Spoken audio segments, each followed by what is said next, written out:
Hi everybody, it's Sarah Crew with Let's Make Art, and today we are painting our Peaches project out of our Farmer's Market watercolor workbook. Ah!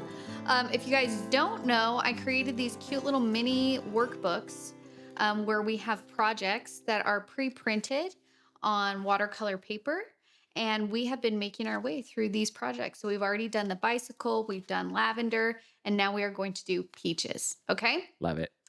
What you're going to need is a round 2 and a round 6. I sold a set of paint that goes along with these, but of course, you guys are free to use whatever paint, colors, brushes that you have. All right. All right. Okay. Here's our outline. We can just get to painting. This is why I love these workbooks. Is it's like you can just start painting right away. Let's do our oath. If you can raise your right hand and repeat after me, I promise to be kind to myself. Promise to be kind to myself. I promise not to compare my work. Promise not to compare my work. And I promise to have fun. And I promise to have fun. Thank you. Mhm. Okay, so we're going to start with doing the peaches. Now with these peaches, we are doing a lot of wet on wet. That means that we have a wet surface and we drop wet paint into the wet surface. Okay. Okay. Now, I'm using liquid watercolors. That's because I learned watercolor with liquid watercolors. I was really drawn to them because of their vibrancy. I love a colorful painting. And so that's why I started using them. I really just fell in love with their vibrancy.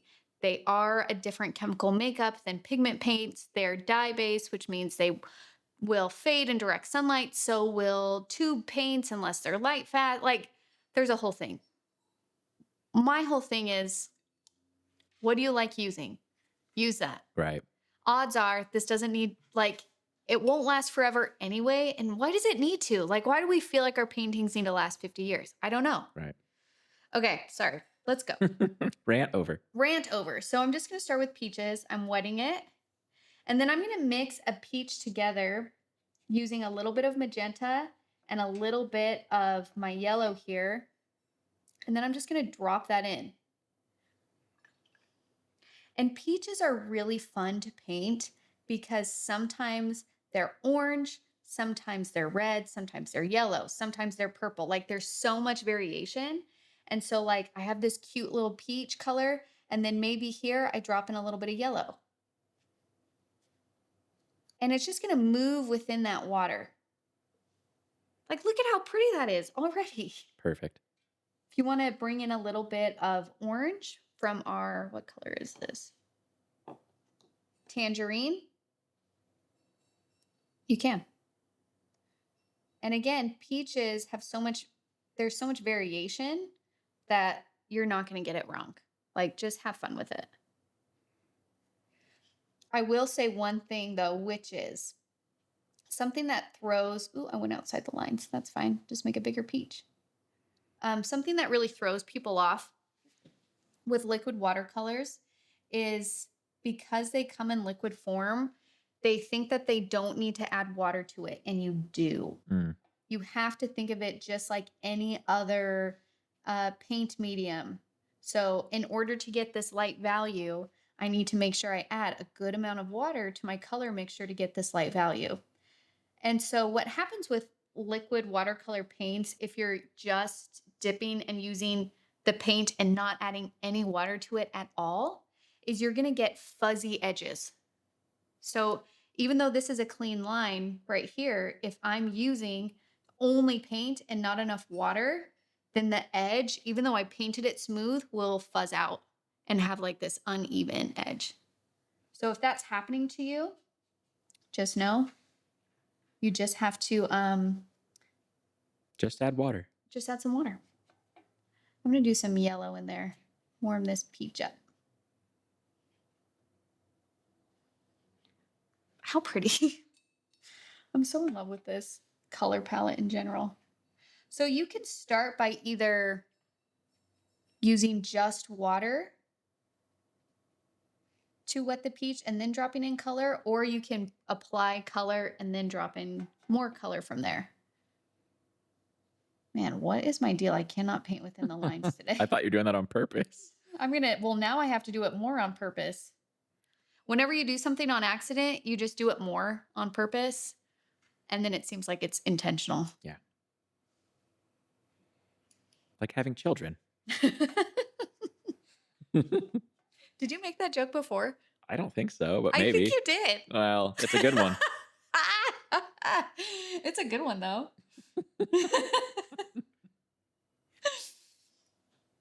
Maybe it was just to me and it wasn't during a tutorial.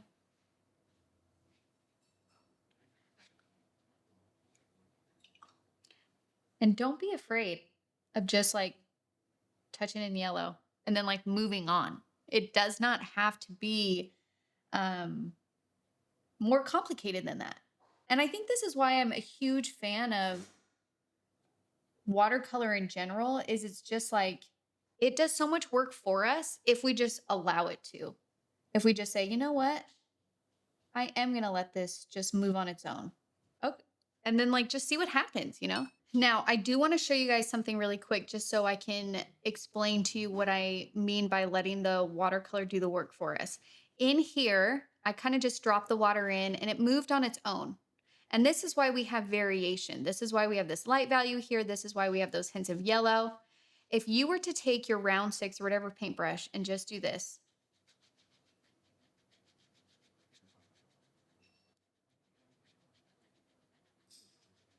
it will even out in value and color. So all of that interesting changes that we got over here disappears. And this is something that's really frustrating, I think, to some people who are new to watercolor, is they think that they need to smooth everything out, which smoothing out and blending is not bad. This is not bad. That's a beautiful color. That's a great peach. There's nothing wrong with this. The only thing is sometimes you're trying to get this, but because you're working your paintbrush back and forth too much, you end up getting something like this. So I just want to show you, if you want something like this, you basically drop the color in, do a swoop or two, and then move on. If you want it smooth like this, you're going to work the area back and forth. Okay? All right. And I'm going to try and, this peach is just getting bigger and bigger. Okay, let me show you guys a trick because it just kind of popped up. So what I'm going to do is, let's say you color outside the lines accidentally and it just keeps on getting bigger and bigger and worse, like what I'm doing here. What I'm going to do is I'm going to try and lift up as much color as possible. First, just with a paper towel because the paint area was wet. And then now with water and a clean brush. So after that has dried, so now you can see that there's like this fuzzy area. I'm just going to do another leaf behind this peach here and cover that up. I'll wait till that dries. But sometimes I'll do that if like an area goes a little bit crazy. Well, I'll just put another leaf there or another peach there. No problem. Okay, so if I wanted to do wet on wet with just water, then I'll just take my round 6, pick up some water, hit it off the side of the cup. Very rarely are we going in with dripping wet brushes. I paint the peach In the lines. within the lines if you can. And then I'm going to drop in my color. This is Just, back to the Sarah ethos. I know you can paint in these lines, just no one can tell you to. You know what I mean? I choose not You to. choose not to on purpose. To punk rock for lines. Honestly, yeah. Okay, and I'm doing, so I did like a peachy color at first. Now I'm doing like a little bit more magenta. And then let's grab some warmth and drop in some yellow here. And again, I'm not working the whole area back and forth.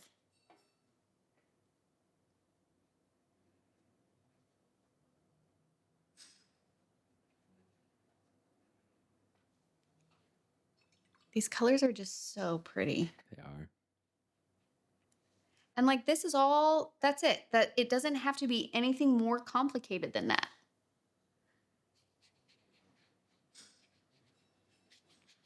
So again, we're wetting.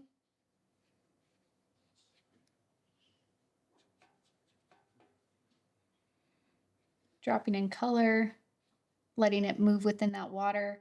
If it bleeds into this bottom peach, that's okay. I don't mind an accidental bleed. Let's drop in some warmth. Maybe do a little bit more red orange on the bottom. And you'll see that that color is just going to want to move on its own. We can gently guide it. Or we can just say, move around, little guy.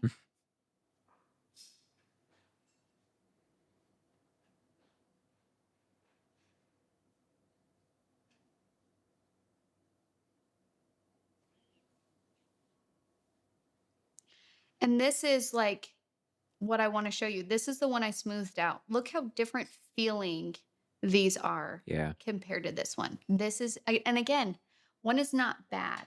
And you'll see that you will start to have a preference as you paint. For me, I don't know if you guys can tell, I like the texture. I really like the blooms. I feel like that's just so wonderful of watercolor to like do for us that I don't get mad at it.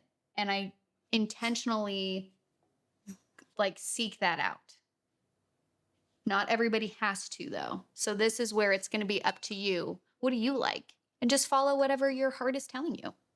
Okay, so I did my peaches. Actually, there's a hint of one up here. Perfect. And now what we're going to do is we're going to start putting in our leaves. So for the colors here for our leaves, you'll notice that we don't have a green.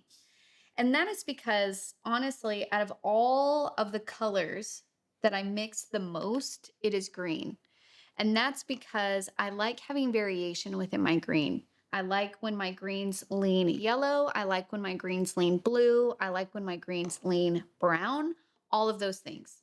So instead of having a tube of green that I just use only that tube, I like to take 3 colors and mix all different types of green. So then there's a ton of variation within my green. That again is a personal preference. So I'm taking yellow and I'm taking blue. And if I do more blue than yellow, I'm going to get this gorgeous turquoise, which works great for leaves, especially this type of thing where it's more illustrative.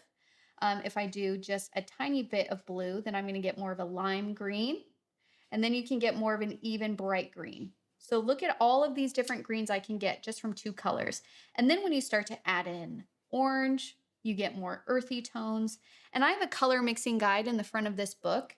If you are not sure how to get certain mixtures, I kind of laid it all out for you. So I like to do the same thing where it's wet on wet, where I do a color and then let's drop in another color and just let that bleed. And it's just going to create these gorgeous blends and color transitions.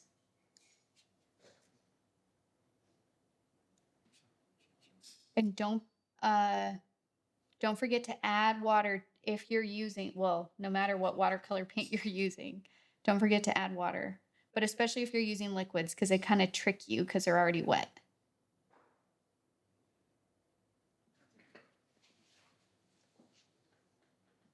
And then sometimes I'll mix like some yellow with some of tangerine or something like that to get more of a warm yellow. And then that's what I introduce to the mixture.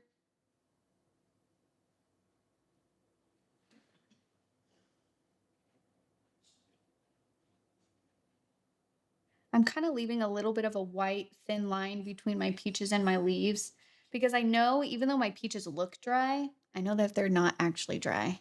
And so if I touched fresh paint into that, they'll just kind of bleed out. I don't want that.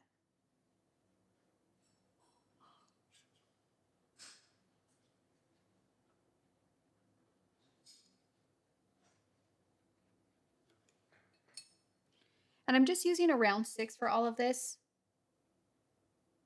Sometimes if I'm doing wet on wet, I'll do a few leaves at a time. So I did 1 leaf, I'll do a second leaf, and that's because I work fairly quickly.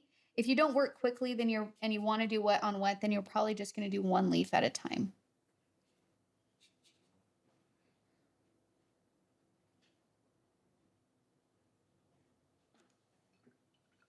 And I just want to show you the difference in visual interest when you allow there to be different greens and tones and colors than if I were to do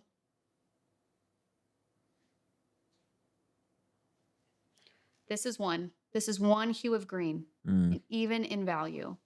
This just is not as visually interesting to me as these. Do you see that? Yeah, I agree. The nice thing though is that if this is where your art is looking and you don't like it, it's super easy to adjust it because then you just do another layer right on top. No big deal. The other thing to remember when it comes to watercolors is that they come back. So all of this paint is from previous paint sessions from weeks ago, and I can still um, reactivate it just with water. The one other thing that I'm going to give you like a hint on when it comes to doing leaves and flowers, especially if you're newer to watercolor, is if you want to do detail marks like veins or outline some of them, then you're going to want to make sure that your leaves are an overall lighter value. Why? Well, first, what's value? Value is the lightness or darkness of a color. So think about how, like, looking at this, I can see like on my peaches, this area that's barely there, that's a light value. This is a medium value, and this is going towards more of a medium dark value. You see that? Yep. That if you were to turn this image into black and white, it would show up as different grays. So all of those different grays are values. That's what I mean when I say value. The reason why we would want to keep our values light if we're going to do detail marks or, outlines or anything like that is because then the outlines will show up. If we do paint a leaf and we do it super, super dark, like basically do like a really, really, really dark green, if I try and do a vein on that, you're not going to be able to see the vein. The leaf is too dark. So you want to make sure that you leave room value wise for detail marks if that's what you're going for. Leave yourself some room. Leave yourself some room. There you go. I will say though, that let's say you paint a whole painting and you didn't know that the value thing mattered, and now all your leaves are dark. What do? Well, I have a little weapon. It's called bleed proof white. It's like a white gouache. Gouache is like if watercolor and acrylic had a baby. So it's made out of the same components of watercolor. So it is a watercolor because it used gum arabic as its binder, but it's more opaque, which means you can layer it. So I would mix my bleed proof white with some green, and that's going to make a light green, and that will layer on top of a dark watercolor. Does that make sense to where you can see it? Mm-hmm. But regular watercolor does not do that. Some people don't like gouache, or they think it's cheating. I am not one of those people. I don't like it when we like create these arbitrary rules and then we're just like, that's cheating. I'm like, why? It's paint. But according to who? Who's going to come get me in trouble? Like, what do you mean? The art police. The art police. It's like, why do we create these rules? I don't know. And I'm all for something that makes my life easier.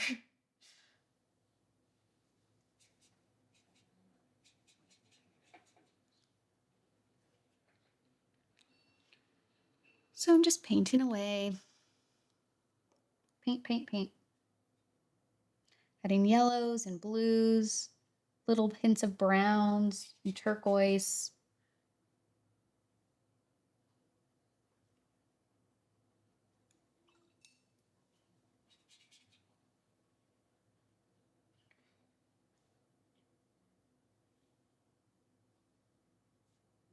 Okay. And then this was where things kind of went crazy with my outline. So I'm going to add an edge of a leaf kind of coming out from behind.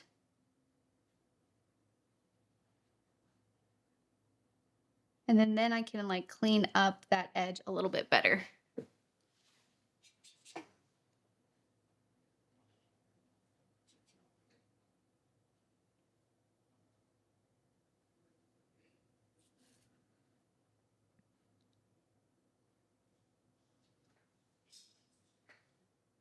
Does that look okay?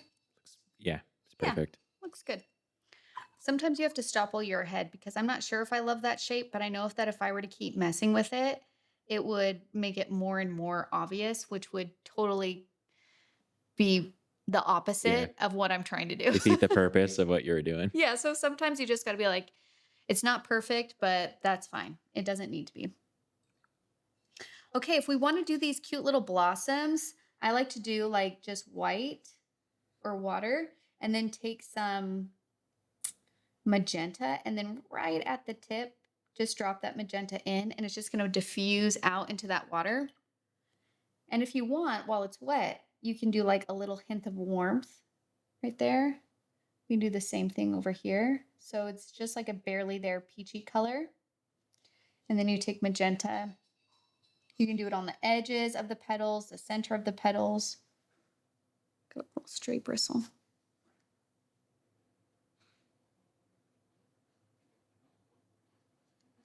But again, don't underestimate the movement of watercolor and what it can do for your painting.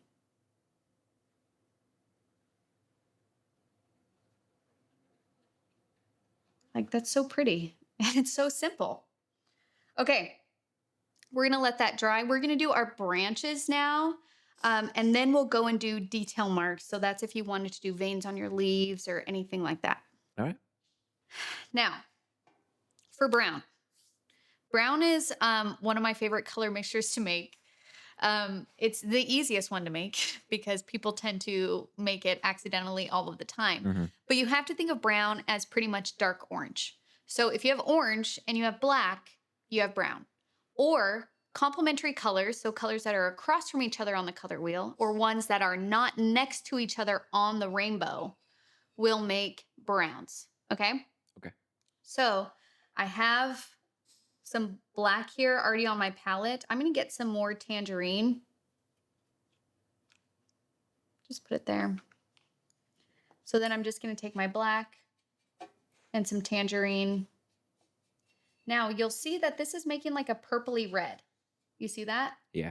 It's still brown, but it's leaning purple red. So then you say, okay, well, what if I want it to lean more orange? If it's leaning too much one color, you're going to add the colors complement or what's across from it to diffuse or to kind of like Offset it. offset it. So if this is leaning too red or purple, then I would bring in more green and yellow. You can also bring in magenta. Like basically, I just take all of the colors and put those all together. With more yellow though, because that's what like the color we want it to lean towards a bit more. There we go. And now we have more of a brown color. But browns can lean orange, yellow, green, purple, red. Those are all different types of brown. The same way that greens can lean warm or cool, blue or yellow. Okay, so I'm going to take this brown and I'm just using my round 6 here because this is like the thicker area. And then let's switch to my round 2.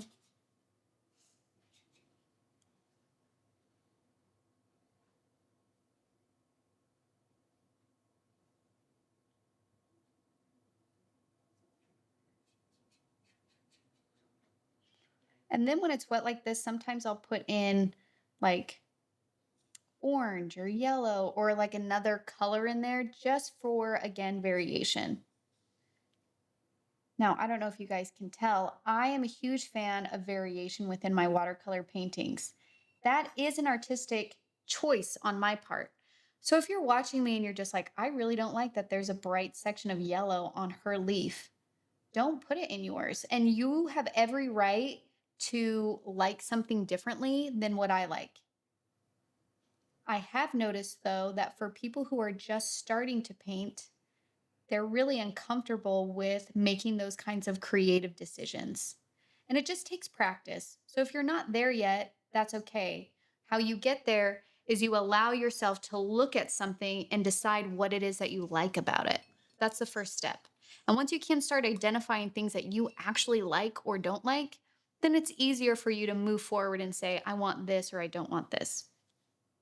All right, my very last step is I'm gonna now do some detail lines. So I'm gonna take a dark green. So basically this brown that I mixed, I can swoop that up, mix it with the green that I already have on my palette.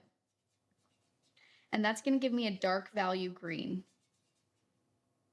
And I'm just gonna take that dark value green and just do some detail lines. You can outline following the drawing, or you can do just a vein. You can reshape.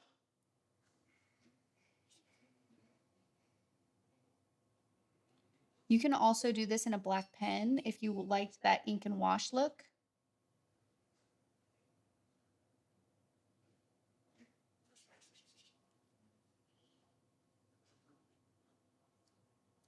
The other thing that's always cracked me up is like when people draw or like if they paint something and then people hear that there's like an outline that they use, they go, "Oh, well, that's like cheating."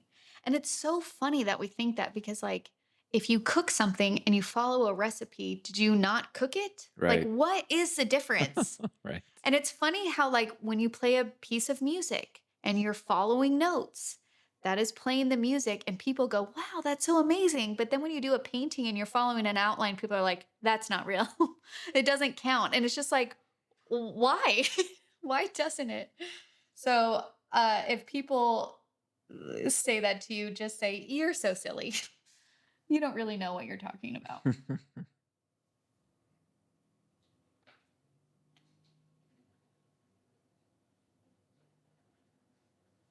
Lovely. There's our peaches. Isn't that pretty? It really is. Super fun, super simple. It doesn't have to be anything crazy. It doesn't have to be anything, I don't know. It can just be fun. Like painting can just be fun. It does not have to be more complicated than that. I'm going to do a little bit of. Butt cracks. I wasn't going to say that, but that's very much what they look like. Okay. Okay. And our peaches are done. I hope that you guys had fun with this. The whole point of these workbooks is just to give you guys an opportunity to make something without having to do the not fun part of like figuring out what to paint and transferring the outline and all of that kind of stuff that gets you stuck, that makes it so you don't actually, paint. So this way you can just open it up and get started. You only need 2 paintbrushes, around 6 and around 2. And by the way, if you're new to watercolor, this is really all you need to start with. I've literally done like hundreds and hundreds of painting with just these 2 brushes Yep. on a 9x12 sheet. Yep. Okay. I have the paint here if you want to try liquid watercolors. There's a little bit of a learning curve compared to pans or tubes, but they're so vibrant and they move and blend together so well that they make painting fun for me. And that's what started my journey and why I continued it, because I thoroughly enjoyed every session. Thank you guys so much for painting with me. I had a great time, something to just hang out and chill and have fun with.